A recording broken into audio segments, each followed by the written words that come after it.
music has taken form in human society, which has been as a means of bringing people together, as a means of expression of deep humanness, and as a holder of deep human connection.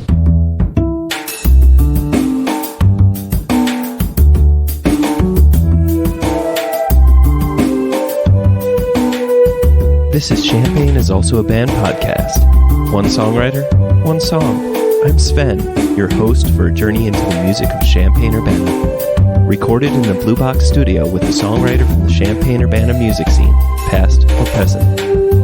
Champaign is Also a Band podcast is proud to be a part of the Champaign Showers Podcast Network.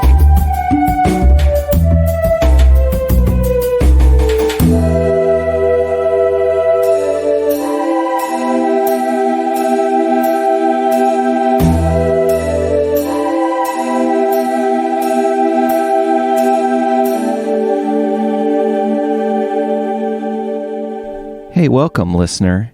In today's bonus episode, I met up with Ayla McDonald to talk about her volunteering for the steering committee of the CU Folk and Roots Festival, trying to work on planning a festival at the beginning of a pandemic, and some of the things that she learned, and then also starting with Sophie Kish, the Folk Jam Circle, which meets over at Channing Murray in the chapel. So I met up with Ayla at the Krannert Center for the Performing Arts, and we used our phones. I did not know how much the air conditioning system would be picked up by our phones. I apologize for the sound quality, but it in no way diminishes the conversation that we had. Sit back, listen, and hear some great things about the Champaign-Urbana folk scene with Ayla McDonald. Without further ado, here is the interview. Welcome to Champaign is Also a Band podcast. Today, I have Ayla McDonald, and you may know Ayla McDonald from playing along with the CU Irish Session, the Urbana Hootenanny, the CU Folk and Roots Festival, Parkland College International Fashion Show, Half House shows, and the Folk Jam Circle. Ayla, welcome to the show. Thank you very much. How long have you been in the Champaign-Urbana area? I moved to the Champaign-Urbana area in summer of 2017. What drew you to Champaign-Urbana?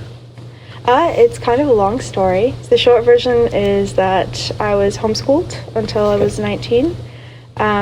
And wanted to go to a college of my choosing. U of I seemed like the most reasonable option that I could possibly find out how to fund myself to attend, and Parkland College seemed like the best route to get there. So yeah, that was the main reason that I moved here, and I knew within the first few minutes of being here that it was the right place for me, and I'm very, very glad to have landed in this community. Well, and it kind of makes me sad, though, that we're finally doing this interview, but yet you're going to be moving away in a very, very short time. So I was curious, so you're predominantly a singer. Your style of singing is, what would you say? Well, I don't really have much training. I did sing in choir growing up. I sang in a Latin school. I was raised Catholic.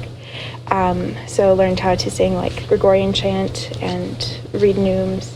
I would say as a ballad singer, I sing ballads, and my vocal influences in terms of technique and whatnot have kind of been pretty organic as they've developed, but have been heavily influenced by traditional folk music from the UK and somewhat from the Appalachian area. How did you find yourself getting involved with the Champaign-Urbana music scene? Well, in 2017, I happened to hear about this wonderful event called the CU Folk and Roots Festival, and attended, and it was the most magical experience. At this event, I encountered the CU Irish Session group playing a gig at Pizza M, and at the end of their gig, they spoke to the whole room and invited anyone who was there to bring an instrument and join in, and no one did, and I came up and I said, I don't have an instrument, but I do sing Irish music. Like, come, sit down and sing. Yeah, when I was 19 in 2017 at my first Folk and Roots Festival, that was my first experience singing in the community, and it could not have been a more welcoming and supportive experience. What was the next step after the CU Folk and Roots Festival? Like, you participating in that, but then you became, if I understood correctly, you became a member of the, what's the right word, the committee or the... Oh, the steering committee? The steering committee. Roots? Yeah, so how did that come about? I guess I would say I started off singing with the CU Irish Session after meeting them at the Folk and Roots Festival, and then would go to their group every week, or whenever I could. I was not very consistent in how often I attended at the Blind Pig in Champaign. After a couple more years of CU Folk and Roots happening, and more instances where I was singing at CU Folk and Roots in either jam capacities or stepping in for bands that ended up not showing up at the last minute, it came to my attention that the steering committee was volunteer run, and that was something people were interested in me getting involved in, and that I was interested in getting involved in, particularly because I wanted to make sure that the Irish music scene was represented, continued to be represented at CU Folk and Roots. That was kind of the inspiration behind getting involved, and then COVID happened. So I joined the steering committee in January of 2020. I've been involved with planning 2 festivals so far, the first of which was totally virtual. So that was a really interesting experience to have. It's been something that I feel like we learned some very important, valuable lessons about how, well, there's a whole bunch to unpack there, but how we need to have that physical space that we share with another person while they're performing music, you know, that seeing things virtually isn't the same as being there and experiencing the other humans enjoying music around you. There's this thing. I'm sure that was very, very difficult to, and I gotta imagine a little heartbreaking to be able to put on a show virtually rather than the normal way. How is that coordinated, or did you, I mean, I guess it wasn't that long ago, but it feels like it was a long time ago, but is it still fresh in terms of how that all came about? For sure, yeah. My answer to that would be, that was my first year on the committee, so I was very, very new and didn't really know what was going on, and then on top of that, the festival was completely different from what we normally would have planned. That being said, as clueless as I was, I got to see everyone else who'd been on the committee for a very long time, brainstorming and, you know, discussing different hurdles as they came along. We didn't expect the pandemic to last until October. Right. So it took a while before we were like, okay, yeah, we should plan the festival virtually instead of expect that we'll be able to have it in person. A lot of planning went into figuring out how we could do that. It opened up some other opportunities, I think, as well, because it enabled us to have a focus going forward on planning to have virtual streaming of the festival, just in general, for people who would like to participate but maybe financially aren't able to, or physically, location-wise, aren't able to make it in person. And it also opened up an opportunity for us to connect with artists who were perhaps located much farther than we normally would be able to have them come. I think the pandemic had a really big impact on the music industry in that sense in general.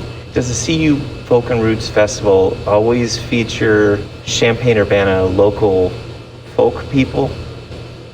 Or do they open it up to other, say, international or national acts that are folk music? Yes, CU Folk and Roots is really cool in that we do a combination of those two. There is very heavy representation of local folk music, which creates these great spaces for community engagement at the fest, where people who normally play together get to come together in a festival setting and make music and have a broader reach to the rest of the community. So our booking committee manages booking of artists both locally and nationally, but we do have a budget to book not only local performers, but national folk artists. For example, this year, 2022, our 13th annual festival, we have yet to announce our headliners, so I won't say anything just yet, but there are some really exciting national acts in the folk world who are going to be coming.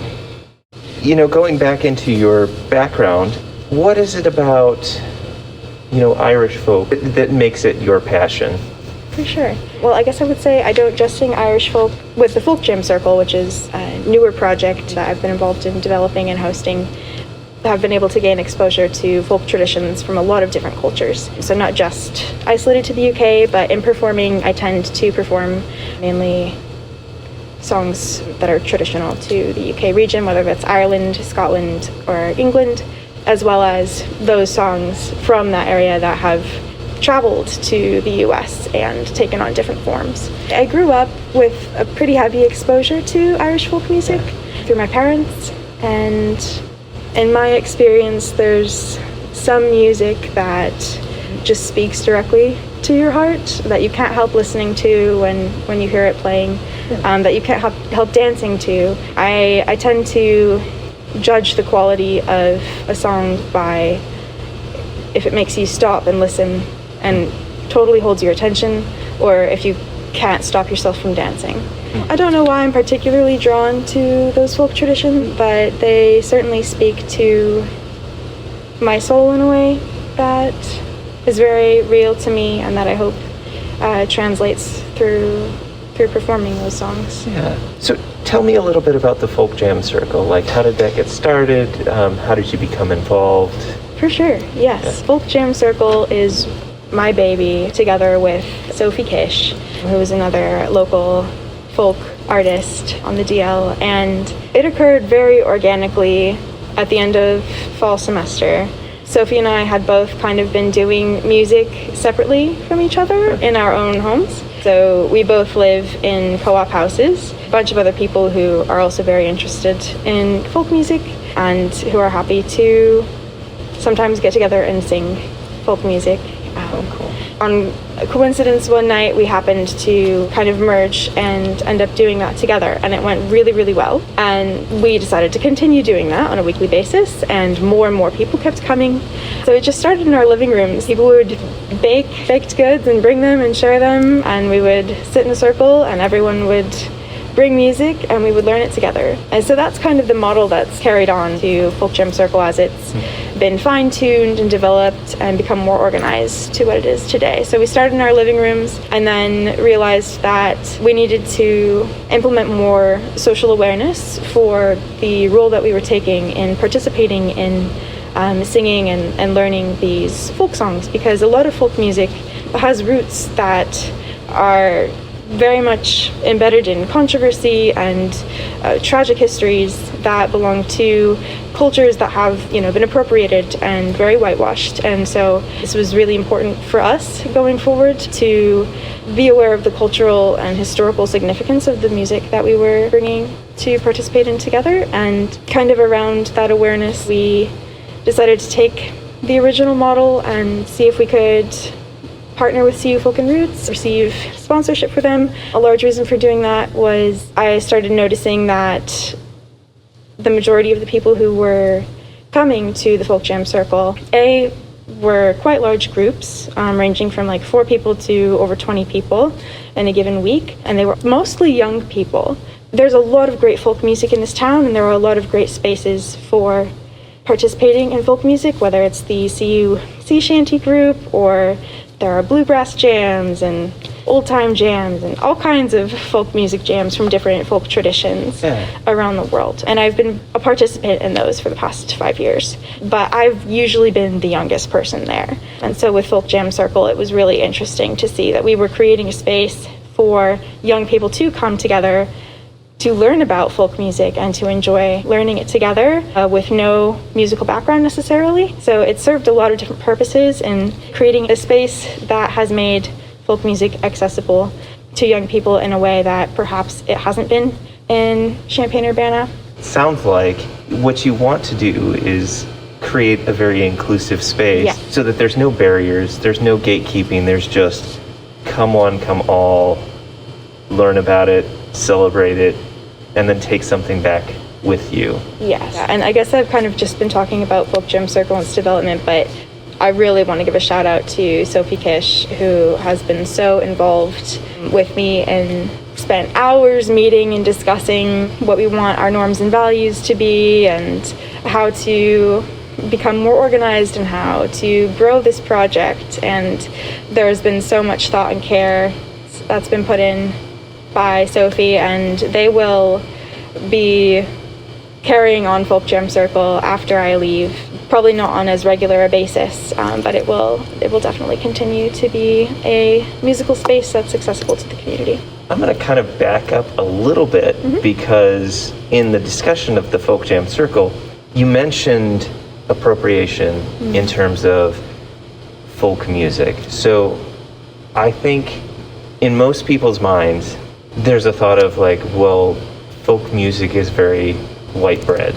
One of the problems with appropriation is that it just kind of, it's like it gets swept downstream. Like somebody will do it and it will get caught up into the river and it will just keep going and it will become a part of it.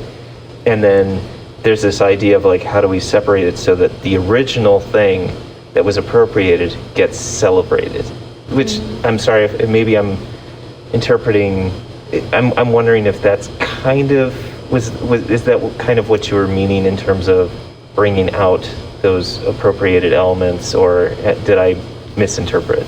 No, for sure. I mean, I think it's very important to be aware that appropriation certainly exists, and a lot of folk traditions, especially in the U.S., that we consider to be belonging to white communities, because traditionally they probably most certainly haven't, depending on the region that the music is coming from and the history of the music. I have not studied ethnomusicology, so I am very ignorant myself to the specifications of appropriation of folk music, but a concept that I've heard about recently is, I guess, purism. I'm not sure if that's the actual term in folk music. If I've learned anything about folk music in my time singing it, it's that it travels, and there can be so many different versions that occur, and time changes it. The groups of people singing it change it, not just singing, but keeping it alive. And people who have studied ethnomusicology and who have gone out and done field work with these songs, trying to trace them back to their origins and find the original source of the song, will a lot of times tell you that that's very, very, very hard to do because it's quite difficult to actually find the source, depending on how old the songs are. But a lot of the elements of different songs can go back quite a long time. A lot of folk music in the U.S. has its roots in African American culture, and especially in slavery in the U.S.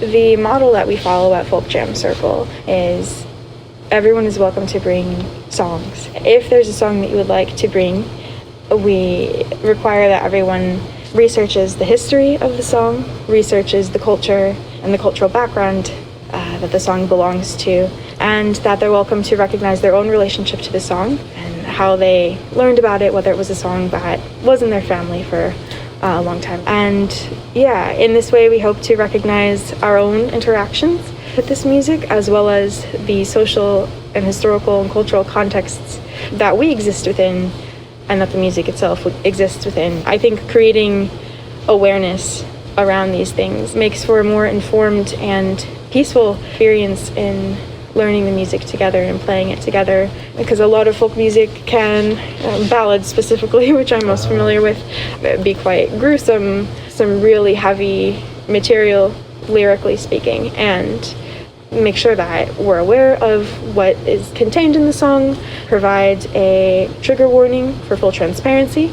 If anyone's uncomfortable with those parts of the song being sung, then we honor participants' comfort and don't sing them, as well as wanting to recognize, how society has changed in terms of, well, not necessarily changed because society is society, but things that perhaps might have been appropriate to sing in a song 100 years ago aren't socially acceptable at this point in time. So acknowledging that and being aware of that. Yeah, that's kind of the model of song sharing that we follow at Folk Jam Circle. Maybe this is completely obvious, but if someone doesn't play an instrument or sing or feels like they can't sing, is this a good spot for them to just come along and just listen and enjoy? Definitely, yes. Okay, very good. Anyone is welcome, regardless of their previous experience with music. We at Folk Jam Circle believe that music is integral to people, and we don't hold ourselves to society's standards of having to be good at something in order to be able to participate in it. One of our goals is for participating in music to be an enjoyable experience, regardless of your musical background.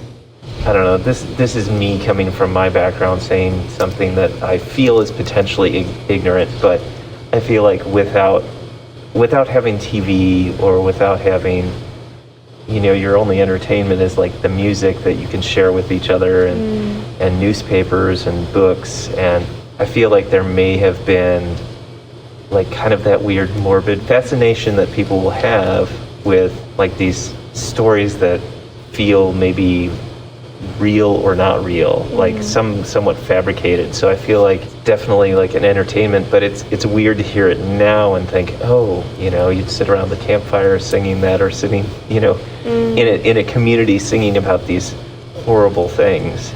So I don't know. I always found that really fascinating as a folk tradition. One of the questions that I like to ask my guests, especially since 2020 has rolled around and we've kind of gotten more distant from what we think of as a community as people being together and how they share a community. I like to just ask my guests, what do you think makes a good community? Especially even more so a music community. That's a really good question. They usually overlap pretty well, the music and just a community. Immediately for me, what defines community is inclusivity, especially in a musical community. I think my experience with music throughout my life has predominantly been a non-commercial experience. Like I mentioned, grew up singing in choir and in church. And while that's not really something that I do at this point in my life, that foundational relationship with music was very formative, and I feel quite different to the mainstream relationship to music in a social setting, which is very performative, very individualized, unless you're performing with a group of other people. Very performance and audience based. That is kind of the relationship that I observe, as well as focused on capitalizing on yourself as an artist, which is important if you're a musician, but is quite different to, I think, perhaps the most ancient way that music has taken form in human society, which has been as a means of bringing people together, as a means of expression of deep humanness, and as a holder of deep human connection. I grew up singing as prayer, which I think, religion aside, is very integral to the human experience in relationship to music, and is something that isn't necessarily present in the music industry that we see nowadays, but I've found in experiencing my music in a social context through performing is something that people really connect to. Making music together as a community in a non-performance setting, or you see that same element that I grew up having with music being prayerful, in that it fosters connection, it fosters safety, and can foster healing and just very good and positive feelings among the people that are gathering together to perform it. And I think it has served so many different purposes for society throughout history.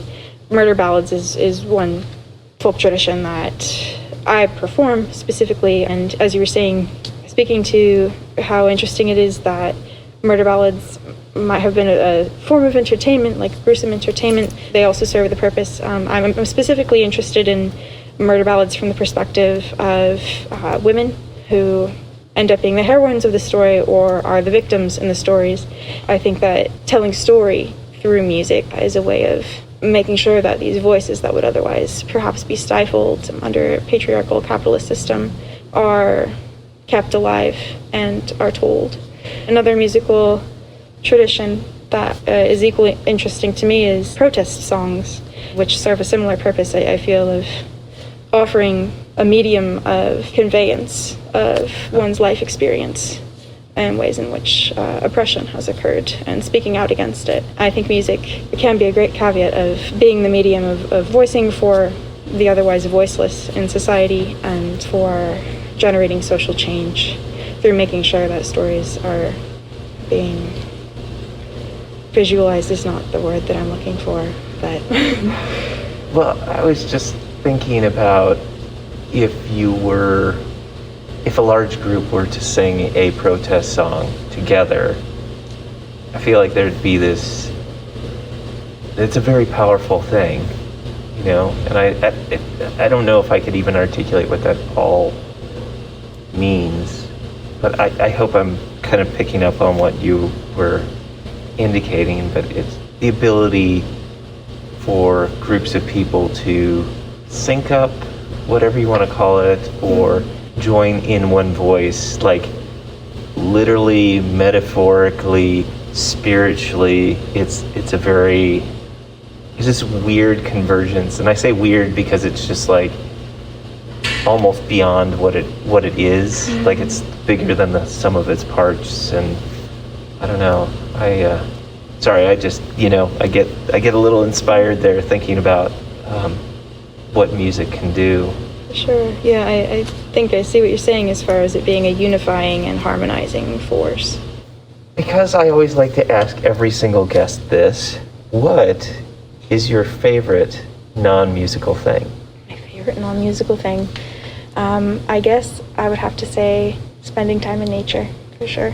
Yeah, which for me kind of still is a musical thing. Nature has always been a very, very central part of my life, listening to the different sounds, and one of my favorite things is being alone in a natural space, particularly Meadowbrook Park, and letting my body make whatever kinds of sounds it wants, letting my voice make crazy sounds that I wouldn't normally in front of other people. Yeah, I guess experimenting with sound and music in that way, and songs that kind of belong to the prairie and develop on the prairie and stay there, that I don't record or bring back with me.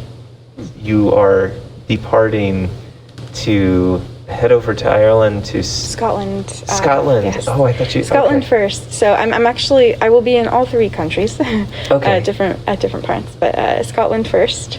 Okay. I'll be in the Hebrides and the Northwestern Islands in Scotland. Excellent. Starting next week. And that's to study more music, or? Yes. Well, so at university I've been studying sociology predominantly and horticulture on the DL, though don't ever ask me any horticulture questions. What is horticulture? No. I don't know. I love sociology very much. If I could do everything over again, I probably would have applied to the University of the Highlands and Islands in Scotland and studied Gaelic and Gaelic singing, which I do have the opportunity to take Gaelic classes and Gaelic singing classes at the beginning of July. Thanks to the recommendation of Julie Fowlis, who was very, very kind to answer my DM and recommend this school, Seolas Summer School, on the island of Southwest. I'll be studying under, I think her name is Cathy Ann McPhee, among other Gaelic singers who grew up in that area and have built careers around the world, who are coming back to teach at this summer school. So I'm very, very, very grateful for the opportunity to be able to go and participate in educational endeavor. Very cool. And then after that, I'll be studying at University of Reading in England. If people want to become a part of the Folk Jam Circle, where do they go? Who do they contact? How do they do it? Well, mostly we've been advertising through Instagram at this point, and we don't have an official Instagram account for Folk Jam Circle, but Sophie and I both advertise on our personal Instagram accounts. So I'm at Ayla McDonald Music, and Sophie is, I think, Urbana_walks. Okay, cool. And is there a regular meeting scheduled, just if people want to be like, more or less. I would really recommend checking social media first, and we generally like to have people join our Folk Jam Circle group chat for the most up-to-date updates on whether or not there's a jam happening. We tend to have jams on Saturday nights from 7 to 10 at the Channing Murray Foundation, which I mentioned CU Folk and Roots is one of our sponsors. Channing Marine Foundation is our other sponsor, and they've very generously provided the sanctuary space in Tagora Chapel for us to have Folk Jam Circle there. Ayla, thank you for coming on the show and chatting with me about your experiences here in Champaign-Urbana. You haven't been here a long time, but it feels like you're going to leave a lasting impact on the Champaign-Urbana music scene and the folk scene. And I really appreciate you taking the time to chat with me. Thank you so much. I really appreciate you having me on. Excellent. And I wanted to just also say a big thank you to everyone who has welcomed me in Champaign-Urbana, and especially in the music community here. You've made it home, and I am so grateful.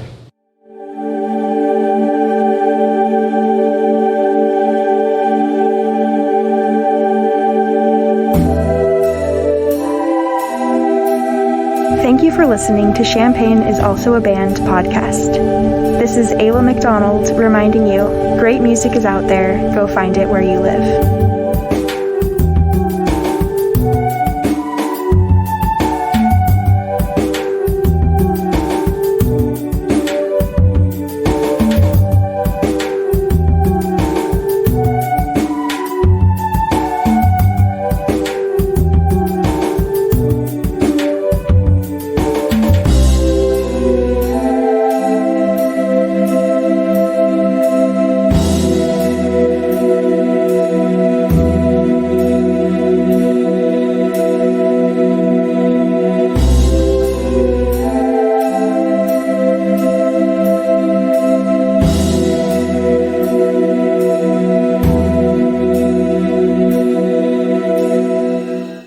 That's a wrap. Champaign is also a band. You almost have an NPR voice. It's so good. Studio South Peter on the inside.